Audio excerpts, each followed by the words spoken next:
Hello, everybody, and welcome to the Rest Hold Podcast, episode 16, normally hosted by your boys, Zach Foreman, and me, Tanner Fred. But as you can see, I am solo today. Unfortunately, Zach was defeated by myself last week in a loser leaves town match, so he will no longer be joining us. Of course, jokes aside, he is just on vacation, well-earned, working hard on the pod and in the personal life, so he'll be back next week, and we'll be back to our regularly scheduled programming. But for this week, I'm here. We're going to talk about some wrestling. Let's jump right into it. Just some quick news. A little rumor mill, maybe. This past Wednesday, so yesterday, as of when this will be posted, Bray Wyatt doing a little posting, little teases on the Twitters. Picture of I believe the Fiend. No, I apologize, not a picture. Just a tweet that said 2 days. So this can mean a lot of different things, because 2 days would be Friday the 29th, which is Friday Night SmackDown, and it is also AEW Rampage. So, where does Bray Wyatt end up? I don't know. It's interesting because his Twitter handle is still at WWE Bray Wyatt. He never changed it to Wyndham Rotunda or anything along those lines. So, is that door still open? I don't know. They don't call me to tell me what's going on. Could he end up on Rampage? Maybe. I don't think he'll be on Rampage this Friday. I don't think Tony Khan would waste a potential debut. Maybe that draws more people, so that if he doesn't debut, you gotta keep tuning in every Friday, every Wednesday. That might be an idea that they have, but personally, I think that's something that will be similar to the CM Punk debut, where they don't announce that it's happening, but you know it's happening. So I definitely think that's the direction they'll go with that. We'll tweet out as it develops, obviously. Follow us on Twitter at resthold_podcast. We'll be on Instagram as well at wrestle_podcast. Also, you guys are enjoying the video, like our content, want to watch some more, see what we do here, subscribe down below, comment. We're on like the video, we're actually also on Apple Podcasts and Spotify, so check us out there if you guys are more of a car listener, can listen on your ride to work, way home from work, whatever, lunch break, whatever it may be. But moving forward, looking ahead with just the wrestling industry as a whole, some pretty interesting and landscape changing news today. Ring of Honor, long-time indie, maybe the indie darling of the indies, probably like the WWE of the indies, basically, Ring of Honor would be. Personally, I would consider it that. As of the end of 2021, will be rebranding, rebooting their product, and releasing their entire roster. Now, this can mean a lot of different things. So the statement that was released by them today, they're owned by a company called Sinclair Entertainment Group. Sinclair made the ultimate decision to move forward with this new direction. And this can mean a lot of things. Number one, are all these people never going to be in Ring of Honor ever again? I doubt it. I think this is more of one of two things. First thing, it's they want to renegotiate contracts moving into this new chapter of Ring of Honor. I don't think that's a not intelligent idea. I think it's a pretty good idea, actually. Especially just because we don't really know what this product is going to look like. From what they said, it's going to be a more fan-focused product. I'm not really sure what that means. I know a lot of it has to do with the fact that I don't think they've had a live event for the last 18 months, which is a really long time to not have a live wrestling event for a promotion. So they're probably not doing great with sales during that time. So I would assume that this would have something to do with that. So they said a unique wrestling experience. I don't really know what that means. Maybe it's something more like an NXT 2.0, where it's a little more I don't want to say fan-focused, but more like new people. This is kind of who you want to see, a little more, I don't know, it feels a little more indie, NXT 2.0 does, compared to the traditional NXT, where it's more of a brand. The second thing I think this could be is, honestly, would be a really like caring move by Ring of Honor would be that they don't really know what they're doing. Or I know the talent was told that. So this December 2021, is the Final Battle pay-per-view for Ring of Honor, and it'll be the last pay-per-view that they air before they go on a 4-month hiatus, and then will return in April. So the talent were told that there will be some sort of television program after Final Battle. They just weren't told what that will look like. I'm assuming it'll be some kind of farewell. I don't know how they'll do that, whether it's like a announcement type of thing, whether it's like an actual episode of their wrestling. Not sure. So what brings me back to my point. This could be like a, hey, we're gonna release you from your contract because maybe you're not gonna be on board with this new direction we're headed, and if you don't want to be contractually obligated to wrestle under this company, we're giving you an opportunity to go look for opportunities elsewhere. I don't know. It feels like a really risky move by Ring of Honor, especially having guys like Marty Scurll, like big name talents that are going to be scouted by other companies. We'll see what happens with that. Again, we'll continue to kind of tweet out updates as we hear them. But that's a really interesting story to follow now. It's actually really interesting, which brings me to another point about, is this AEW's fault? And, probably not. Probably not at the fault of AEW, but everyone thought that like this whole partnership and opening the forbidden door was going to lead to a lot of opportunities for these smaller companies. TNA or Impact. New Japan coming to the States. Ring of Honor, AAA. Like, they thought that this AEW partnership was going to do big things for these companies, and it's really not. I mean, Impact is doing well. I know they just had a really, really successful pay-per-view. I think Mickie James got belted up. Moose got the new belt, or got the belt for the first time, I believe. The Iconics, now the Inspiration, are the women's tag or the Knockout Tag Champs. That was all I saw immediately. I think Gallows and Anderson retained as well, but that's not really that important. But it's interesting to see how like this partnership really didn't do a lot for these companies, especially if Ring of Honor is basically abandoning ship and just sending everyone packing. It'll be interesting to see how that plays out moving forwards for other companies like AAA, for companies like Impact. Where I know Impact is kind of, it seems at least, moving away from the AEW product, where they had like Kenny Omega was their champ for a while, and then Christian Cage got it back, and that story unfolded. I'm not too sure with what's going on in Impact, but I know that all happened. So it'll be interesting to see if companies like that continue to like trust AEW with their belts and things that are related, especially with stuff like that going on. Like, I know the Revival just won the AAA Tag Championships. It'll be interesting to see with this news of Ring of Honor if stuff like that continues, where AEW wrestlers are winning belts in other promotions and defending those belts on AEW. Something to keep an eye out for as we move forward and the story progresses. Moving back to the WWE. Pretty good week overall, I think, personally. WWE normally doesn't have good weeks, and I think this was a good one. SmackDown was good. The main event was sloppy, and we'll get into that in a little bit. Or I don't know if this is the main event, but the title swap. We'll talk about that in a little bit, because I know there's a lot of controversy surrounding that. But to start the show, 30 minutes of your tribal chief Roman Reigns. And there's not a lot of people in the industry that can put on a compelling segment for 30 minutes. And Roman is for sure one of them. Just going, mic work, commercials, and then of course Brock comes out, beats the living hell out of Roman, gets suspended, F5 in everybody. I personally think they could have went in a different direction with Brock. I understand, this holds over for when you want to revisit it. Something that I talked about last week was, the hype's not there anymore.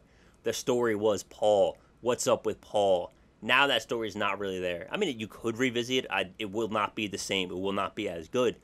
But that was really the story for this feud. It was as much as it was about Roman and Brock, it was about Roman versus Paul, Brock versus Paul, just as much as it was about the two competitors. So I mean, personally, I don't love that this is the direction they went. The suspension is good because it keeps Brock off TV, and it's not just like, oh, he doesn't care. It's like, oh, yeah, he beat up Roman so bad, he kept him off TV. Personally, I think it would have been more interesting is if you kind of have Paul pledge his allegiance for real. You know, they know Brock's coming out. Roman's talking all this smack about Brock, throwing all this shade. You know Brock's gonna come out and whoop some ass. So, if you know that's happening, you can set a trap. I think what would have been the more compelling story is if the Bloodline beat Brock so bad that he was hurt, that he couldn't be there. Because now when you go down the road and start looking at the Rumble, start looking at WrestleMania season, there's a story there that, maybe it's not just like, oh yeah, Brock was suspended, he was, festering and angry, and that's cool. But like, imagine Brock coming off an injury. The Bloodline injured him to the point where he couldn't even wrestle for 4 to 5 months. This is not just some random guy. This is Brock frickin' Lesnar. And they injured him so bad he couldn't wrestle for 5 months. Coming back, mad as hell, like a bull in a china shop, just tearing through the Bloodline. Because now you have there's your feud. It's that, you took a shot, you tried to end me, but I wouldn't let it happen. I'm back and I'm taking that title for real this time. No holds barred, whatever it may be. You set it so that, Brock can do what Brock does and Roman can find a way to win once again. But I don't know. I think it's a good fix for now. It keeps it interesting, I guess, down the line. Personally, I would have handled it a little bit differently, like I stated. But still, pretty good start to SmackDown. You can't really complain. Yeah, pretty good overall. I know SmackDown had Xaviers' coronation as King Woods. Honestly, I didn't love this segment. It felt a little sloppy. It felt like they didn't really give him time, and it kind of just ended. Even after he was talking about, like, his proclamations and this, that, and the other thing, was really weird for me that he just kind of gets cut off like that, and they don't really do anything with it. I really hope this isn't, like a omen of things to come for the King of the Ring, because first of all, the Queen of the Ring coronation was way better. But this one was just not good. It didn't do anything for Xavier. It didn't set up a feud for him. It didn't really do anything other than the fact that they're like, hey, yeah, by the way, Xavier won. So hopefully that's not a sign of things to come. And we move forward in a more positive direction starting next week. Drew McIntyre, debuting on SmackDown against, the underrated, underappreciated Sami Zayn. The Weasley heel. Drew doing a good job honestly, I was reading through Bleacher Report just because I like to check the grades and everything that they give after weekly episodes and pay-per-views and stuff. And they brought up a really good point about this Drew, that this feels like the Drew that eliminated Brock at the Rumble. We're back at this Drew that's a killer, that's a badass, not this like traditional heel, oh, I respect you, but I'm gonna beat you, blah blah blah blah blah. Like he's a lot more like, yeah, like I'm out here in a new area, and I'm here to take over. Because this is the first time in a while where even with Bobby, like Drew was still kind of the man, and you could see that like as soon as Bobby lost, they threw him back in the title picture. So like even when Bobby was champ, Drew was still kind of their guy on Raw. Now he's not. He's not even close. It's Tribal Chief. And it's Drew. Drew is the low man on the totem pole right now on SmackDown Live. And he's going to have to climb his way back. And like we've always said, we talked about it with Bianca, and it applies here as well. The climb is always better than the top 99% of the time. So to get Drew back in climbing mode, it'll be good for SmackDown. What else happened on SmackDown? I'm trying to think anything super exciting. I know we're revisiting Corbin and Nakamura. I don't know why. We just did it. But WWE literally cannot help themselves just continuing to go back to the well. And like all they did was add Madcap Moss, which doesn't do enough for me to now be like, oh yeah, this is a new feud. It's the same thing. It's just for the Intercontinental Championship now instead of the crown. Also, Corbin needs to win this, man. He's never had any gold in WWE. It is time to get this man some gold. Strap him up. Heard it here first. Strap up Happy Corbin.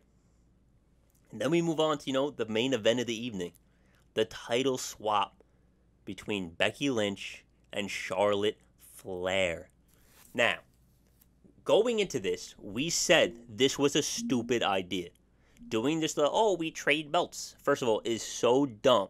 It doesn't make sense, and this is the problem with the belts being brand specific. It's the same issue I have with the Universal title changing colors depending on which brand on. It's dumb. Because then you get stupid things like this that not only affect how, the bad product you see on TV, but start altercations backstage. Because it's dumb, and it doesn't make sense, and it's insulting to both Becky and Charlotte Flair. Now, that being said, from what I've heard and what I've read, it was supposed to be more of like a cat and mouse, like Charlotte holds it out kind of thing, where she's pulling it back and holding it out and pulling it back and holding it out, that kind of thing. But apparently Becky missed and didn't catch it one time, and that's why it fell on the floor. And then Becky got pissed off because her belt's now on the floor, so she's like, all right, screw you, throws her belt on the floor. And then now Charlotte's pissed and now Sonya's pissed, so it was just a total mess. WWE doesn't even include the clip on YouTube. They just have Sasha coming out in the end to be like, oh, Charlotte, I'm your next contender.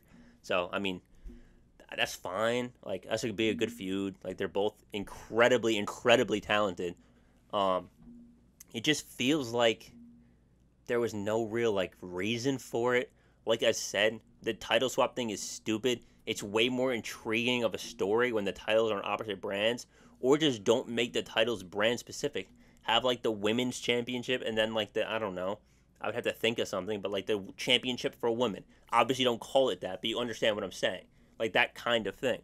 Or have the women's universal championship. That's fine. Just do the same thing and make it I don't know, do this universal championship with white and then the WWE championship. Oh no, that one's white too. I don't know. I'd have to think about it. I'll get back to you. But, do something like that where it's obviously there's two different belts, but it doesn't matter what brand you're on. The Universal title and the WWE title can switch, and the only difference would be that it's a different color, which is also really dumb, like I've mentioned. But, it doesn't matter. You don't have to swap belts because you're on different brands now. That's my issue with that. It's really dumb. Fix it. They won't, but they should. But apparently this segment led to a backstage altercation, non-physical, between Becky and Charlotte, where they were screaming at each other and a bunch of stuff. And apparently this is a boiling over thing, that apparently their relationship and friendship has been strained for quite some time. Don't know if that's true. That's what I read. So if that's not true, Becky, Charlotte, I'm sorry. Just what I read. Not really my call. But yeah, we'll see how this plays out. But I don't know. I think they're just going to kind of sweep it under the rug the best they can and move on. But it was awkward. It was sloppy. And that's the problem with this stupid belt. Fix it. Moving on to Raw. Raw was pretty good. Showcasing some new talent. Bearcat Lee had a dominant performance. T-Bar, I think, is the number one contender for the U.S. title. Or was going to be, but got disqualified. And that was kind of a whole mess. So I'm not sure exactly what's going on there. But that seems like a feud that's in development. Damian Priest got a makeover. He's a little more edgy now. Got some music. He doesn't do I don't think he's the Archer of Infamy anymore. I don't know what his nickname's going to be. But he's edgy. He's a biker guy. He has eyeliner and stuff now. I don't know. We'll see. We'll see how that character progresses. I don't like it. Not that I don't like the character. Excuse me. Sorry about that. Not that I don't like the character. I just feel like he didn't need a character change. I thought his character was cool. It was interesting. It was something not a lot of people are doing. He's this rocker, biker, archer of justice, Green Arrow. I don't know. He was cool. He was pretty cool. He shot flaming arrows, so that's pretty dope. So that's weird. I don't understand the direction change for that. Hopefully we get some clarity on that soon. Now he seems like a more aggressive version of a worse character. So I don't know. We'll see. We'll see how that plays out. Other than that, the big one we'll talk about in a second. But I'm trying to think if there's anything super notable. Next week, yes, it's kind of notable, or pretty notable. Next week, we got Bianca and Becky for the belt. Hopefully for the last time. Not that I dislike either of them. I like both of them quite a lot. Becky more, but Bianca is still extremely talented, and I am a fan. It's just kind of barking up this tree since August. It is now November, or will be November at the time of the defense. Maybe time to wrap it up. So hopefully that's the last one. I know they'll put on a classic. I don't think Bianca wins, just especially now that, like, kayfabe version of, like, the Charlotte-Becky feud is going to be extremely intense and is going to boil over into some hopefully really good segments where they're going at it, and they, if they hate each other in real life, that only makes it better. Like, just like Bret Hart and Shawn Michaels, they had tremendous matches and they hated each other's guts. So that tends to breed good matches. So hopefully that continues. But the main event, the fatal 4-way ladder match, Kevin Owens, Finn Balor, Rey Mysterio, bizarre choice, and Seth freaking Rollins. First of all, let me just get this out of the way. Kevin Owens is a madman and has a family and needs to stop trying to die in ladder matches. That's not really my call, but that's just my advice for Kevin moving forwards. I would advise against that, although the spots are fantastic and I enjoy them. Maybe think about the kids every once in a while. But honestly, this might be like a under-the-radar statement. Kevin Owens might be like the best ladder match competitor in WWE right now. Like, that man really puts it on the line. And honestly, like, the match isn't the same without him. Like, that, he makes that match really, really good. But Seth Rollins winning, I think, is the absolutely correct choice.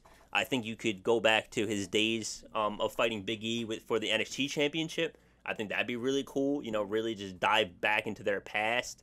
You could do the whole... Wait, did the New Day and the Shield? I don't think the New Day and the Shield were ever around at the same time.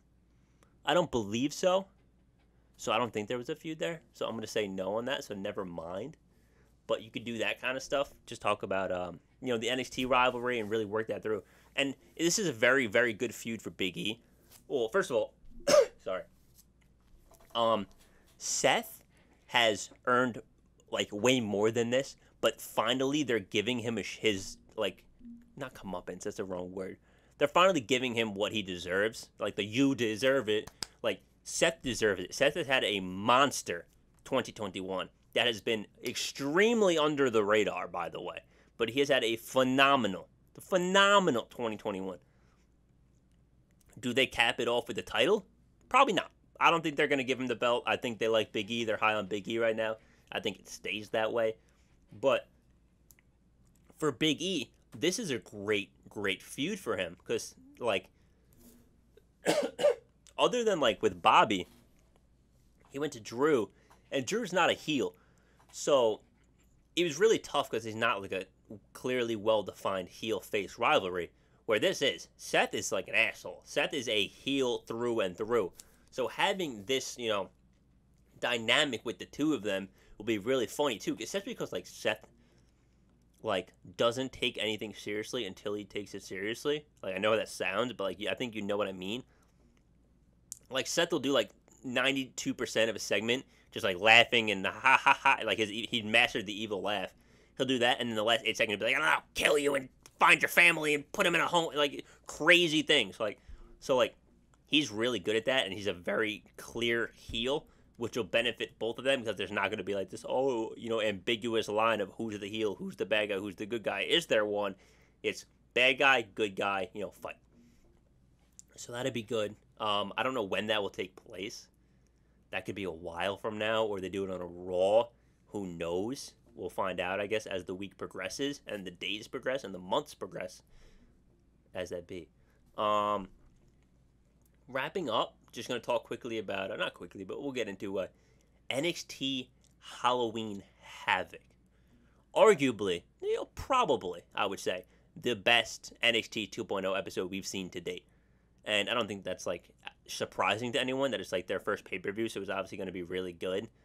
Toxic Attraction, all of the gold. Women's title. Women's tag titles.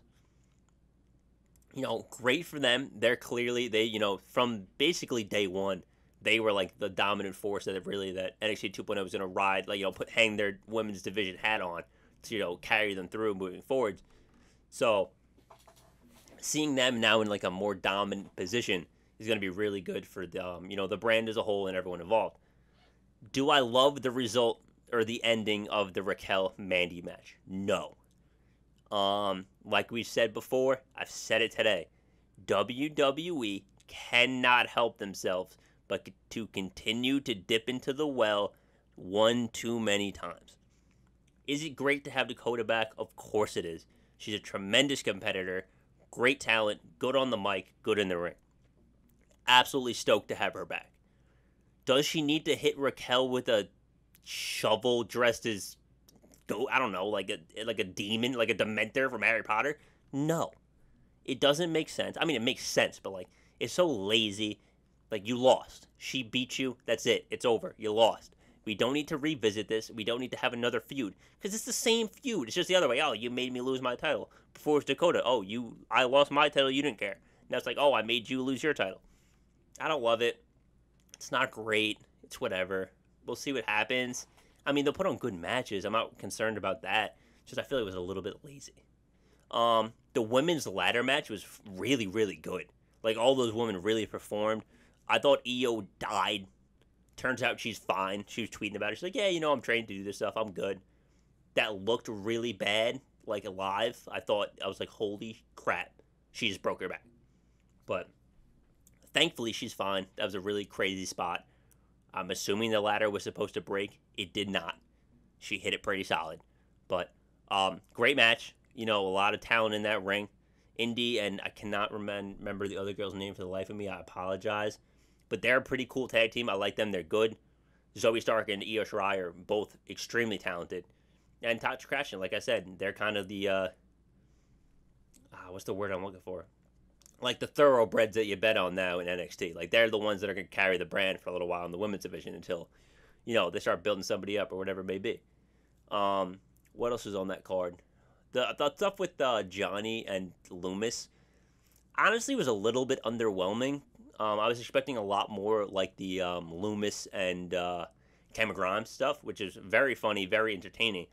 This is a little corny. Trick was pretty funny. There were some funny moments, but I felt overall it was a little bit corny. I know it's set up a tag match for next week between The Way and Trick and Carmelo. We'll see how that goes. I mean, that'll be a phenomenal match by all means. But I don't know. I just felt like those gimmicks could have been a little bit. Not the gimmicks, sorry. Those segments could have been a little bit different. Could have been a little bit better. But, did not bring down the pay-per-view at all. Imperium and MSK tore the house down. What a great match those two teams put on. MSK getting booed is a crime. They are extremely talented. Very good faces, pretty good on the mic. We talked about this while we were watching. MSK, the Grizzly Young Veterans, and Imperium are probably the three tag teams you can put on any single WWE pay-per-view card right now, and they will hold their own. I said Legado, but they are a little bit undersized, although they are incredibly talented. I know Vincent is size, so I think talent-wise there would be no problem, but like if they were to feud with the Bloodline, like they would be shown really how short they are compared to Jimmy J and Roman. But that's neither here nor there. But these two teams went at it. These two teams delivered, and I love the result. Time for a title change. Imperium has been working. They deserve it. They're probably the best tag team in WWE right now, to be honest with you. I don't think that's an outrageous statement. They're very, very good. And with seems like Walter coming over to the States to stay, we'll see what happens. We'll see how this progresses into something with Walter. Does Walter get pulled up or does he stay in NXT for a little bit? I don't know. We'll find out. Moving on. I just want to make sure there's no more matches. Oh, a little surprise match we had. We had Roddy with an open challenge answered by Odyssey Jones, none other than the man himself. Sound the alarm. Really, pretty good match. I heard they had a really good match on 205 Live. I did not get a chance to watch it, but I think this was like a, hey, let's, it was really good. Let's throw it on a pay-per-view. Like Odyssey's earned that or Roddy's earned that. So let's give him a match on the pay-per-view card. Malcolm with a great diss to Odyssey. With all due disrespect, brother, your big ass is not 205 pounds. That was funny. Malcolm's phenomenal. Really, really good on the mic. Probably like I don't want to say he's 1B to Paul, but he's definitely number 2. Like, definitely number 2. Excuse me. So that was a good match. Diamond Mine, Roddy winning is the right choice. Odyssey's good, not ready for that win. And, like Diamond Mine, with the distractions doing their job. That was good. Moving on to the main event. Braun Breaker, Tommaso Ciampa for the NXT Championship. These guys, when I say delivered. First of all, Braun Breaker looked like a killer. And it took the kitchen sink and then someone else's kitchen sink to beat him. Tommaso did a great job making him look so strong. Breaker did a good job, showing off his strength, showing off his dominance, showing off his speed, his power, his explosiveness. And you know what? Just like Ciampa was saying, experience matters, man. Experience mattered in this match. Ciampa was saying, Breaker's going to be in the open waters of inexperience. I don't believe that to be true. I think he was fine. I think he was staying afloat. He was paddling like hell underwater, and he was staying afloat. Just unfortunately, got pulled down one time too many. Took a headbutt to the DDT on the exposed concrete. In the ring, fairy tale ending, kicks out. What? Kicks out after cement and fairy tale ending. Kicks out. Ciampa, obviously concerned, furious, confused. What do I do? How do I beat him? Knee pad down. Knee. One more fairy tale ending. 1, 2, 3. Puts him away. Great match. Good to keep both. First of all, Breaker still so strong. Looks like he'll beat anyone on the roster handily, except for the experienced, the black-hearted Tommaso Ciampa. We'll see what happens moving forward. I don't know who the next man up is. We'll see. I hope it's Tony D. It's not going to be Tony D, but I hope it's Tony D. Hey, yo. But we'll see. And, that was really the week. There wasn't a whole lot else going on. I don't think I have too much else to look forward to. I would say pay attention to SmackDown to see what happens with, hopefully get something better with Woods. Raw going to have that really good main event with the women. NXT is going to be a must-watch this Tuesday. Have to watch it. What's going to fall, what's the fallout? What's going to happen? Gotta watch it. If you guys enjoyed, click the like down below, subscribe, comment on the video, let us know. Zach will be back next week. Just taking a little hiatus, but, we'll get things back rolling next week. Follow us, Instagram, Twitter, at resthold_pod. And then we are also on Spotify and Apple Podcasts if you guys want to, listen to the podcast in your car, whatever it may be. But appreciate you guys listening along. Hope you have a good week, and we'll see you next time. Peace.